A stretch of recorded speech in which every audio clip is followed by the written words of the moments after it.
Welcome back to Headbutting with the GOAT, the show built for kids by kids, where we talk to real sports legends and coaches who knows what it takes to achieve greatness. I'm your host, Saket, and today we have a truly amazing guest in the studio. If you love basketball, teamwork, and stories about overcoming big challenges, you are going to love this episode. Joining us today is Coach Hilda. She's the operational manager of San Marcos Basketball, where she has helped grow a massive hoops community for over 200 players. She's also an assistant coach for an elite high school varsity and junior varsity teams, and she has coached in over 100 tournament events. But before she was a champion coach in Southern California, she was a superstar player in Europe, playing point guard for the Romanian junior national basketball team, where she won the national championship medals as a teenager. Coach Hilda, welcome to the show. Thank you. It is an honor to be on your show. Let's begin with early life. When you were on the Romanian basketball team, how did it feel to step onto the world stage at such a young age? It was intimidating. I grew up in an environment where sports were part of an everyday life. Discipline, hard work, resilience were just expected. Basketball wasn't just something you did after school. It was something that taught you a lot of structure as well. So I had to learn early on that success comes from repetition, consistency, and then nobody handed you any confidence. Confidence comes from preparation. Did you have an influence or what prompted you to start basketball? Yeah. Well, I was always naturally athletic. I loved sports in general. They challenged me mentally, they challenged me physically. And basketball especially stood out because it's a game decision, right? It has to do with IQ. It teaches discipline, teamwork, sportsmanship, leadership, and how to respond when things don't go your way. And when these challenges happen, who is the most influential person in your life, or who helped you get through these moments?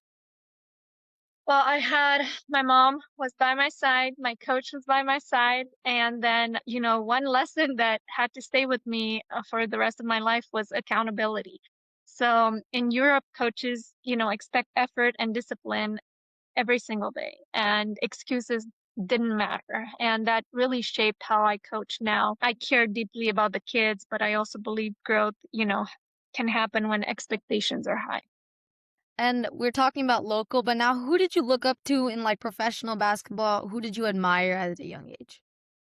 Well, obviously you watch the NBA and you watch all the NBA players, Michael Jordan, Kobe Bryant, y- um, all of the NBA players are your the people that you look up to basically. So that's who you look up to every day as a kid, and that's the same. That those things never really change. Those types of indirect mentorship are there, and the goals that you have as a kid to aspire to those levels is it always amazes me to see that in kids even today.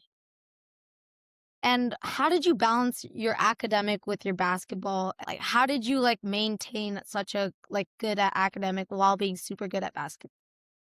Academics are a challenge. There's a lot of sacrifice that goes with balancing and doing all of that. So as a player and as a higher end elite players, you have to sacrifice friends, you have to sacrifice personal time, you have to sacrifice um, anything anything else in life is pretty much a sacrifice as an athlete in general, not just a basketball player, but as long as you're willing to make those sacrifices and be crazy obsessed over your goals, everything kind of falls into place for anyone who believes in that. And after you moved to America, how did you adapt to this new environment, this new style of basketball? The adjustment, man, it was a different culture. It was different systems. They were different expectations. You have to pretty much rebuild your own confidence in some ways because um, everything feels unfamiliar. And sports, helped me adapt. Um, Basketball became pretty much a language that I was able to understand. San Marcos basketball talks a lot about teaching a European style of basketball. What does that mean exactly, and how is it different from American style basketball? Well, the amount of opportunity, I say, but it's also the cost, right? So there are incredible opportunities here, but many families struggle financially to access them. So club sports can become expensive very quickly, and that pretty much opened my eyes to one problem. There are a lot of talented kids who simply don't get opportunities because of their finances. What is one teaching process that merges with American basketball and that you teach to your athletes? Yes. So Europe taught me fundamentals and patience. And then American basketball taught me ambition, competitiveness, speed, and opportunity. And I think combining both creates the best environment for the younger athletes today. This is mostly an advice question, but how much do you think people should train or what skills so they should train on based on like their school, like elementary school, middle school, or high school? How much do you think people should train? Elementary, not as, like you don't have to go crazy, just have fun with it. Play at school, play on a club team as early as elementary. Fourth, fifth grade are pretty much essential for you to join an AAU club team. It could be local as long as it's competitive and it's not necessarily, just recreational. But elementary, I still believe that you should be a multi-sport kid and you should try all the sports so that you can see what you like. And then once you get in middle school, in sixth and grade is pretty much where you have to decide, and you have to pick your sports. And you can still, I still am a great, support for multi sports. Maybe like two sports. Maybe you can do baseball and basketball in sixth grade and seventh grade. Maybe you can do soccer and basketball in sixth and seven, or something that complements with the sports like track and field and basketball. But then once you're in seventh and eighth grade, you pretty much have to play on at least one AAU team and train every single day.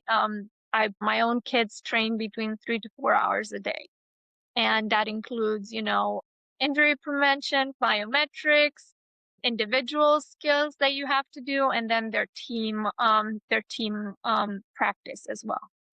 So once you are in middle school, if you want to make any of the high school teams, then you need to put in the work, and you need to do that with a lot of sacrifice. And then summer breaks and any kind of breaks that you have, you can't go on vacations anymore. You have to work.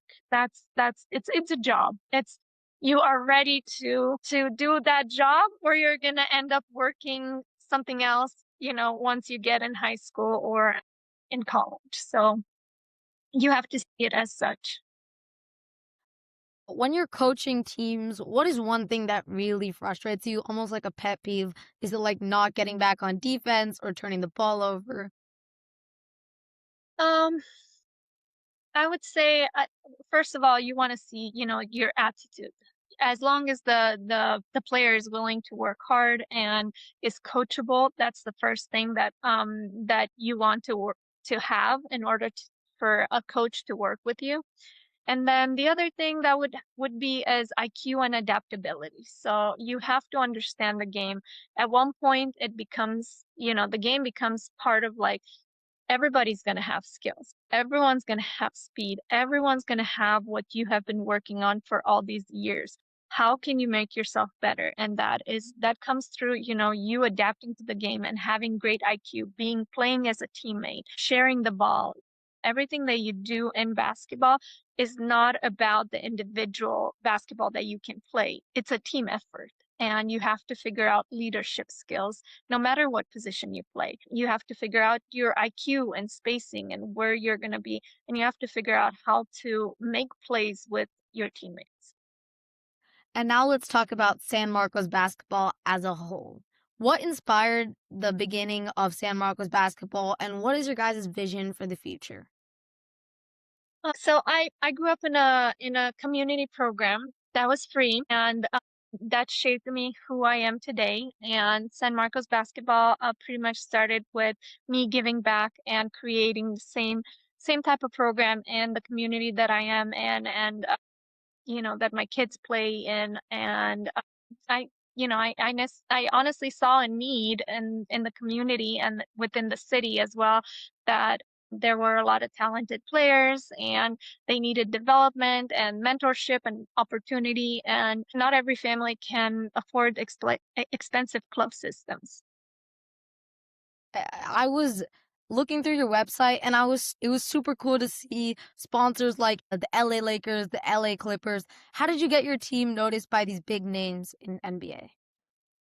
Uh, It was pretty easy, honestly. I would just send them like video clips of like something cool, or like, cool things that my kids could do. And the Clippers and the Lakers were just like, hey, like we are very happy to support all of your sponsored kids. Actually, in fact, all the kids here, here's, key tickets and bring them to the game. So we would organize carpools and little buses to take all the kids to the games at that point. So we went and saw a couple of, not too many, but a couple Lakers games and Clippers games as well. And it was just really awesome because for some of these kids, they never even dreamed of actually seeing a game, or they've never been to see a game in person. So we are pretty much close by here. I mean, an hour and a half, and now the San Diego Clippers are in our backyard, which I'm really excited about. So why not go and take these teams and take the kids to see to see. You guys have a very unique coaching strategy where the older kids coach the younger kids. I saw some varsity players coaching like the 12U team. And how was that like inspired for you guys to start that?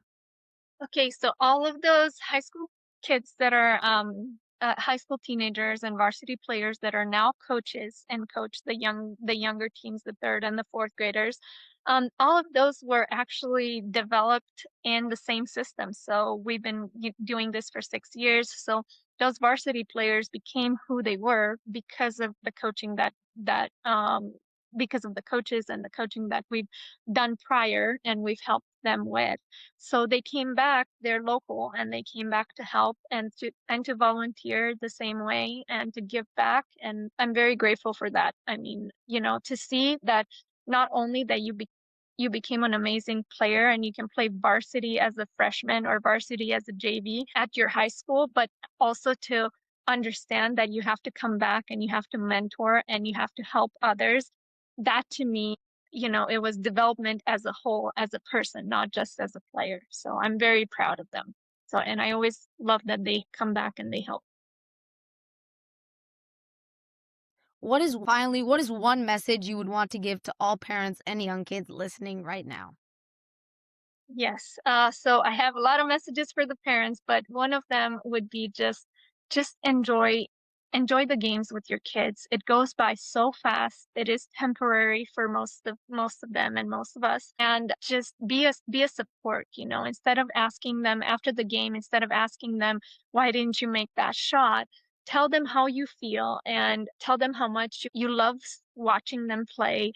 Try and encourage them instead of lecturing them after the games. That would be the biggest the biggest thing that I have with the parents is that they need to be supportive and they need to make it enjoyable for the players. Otherwise, the players do burn out, they don't like the game, and then they end up quitting because they don't feel that they are supported and they don't feel that they're achieving.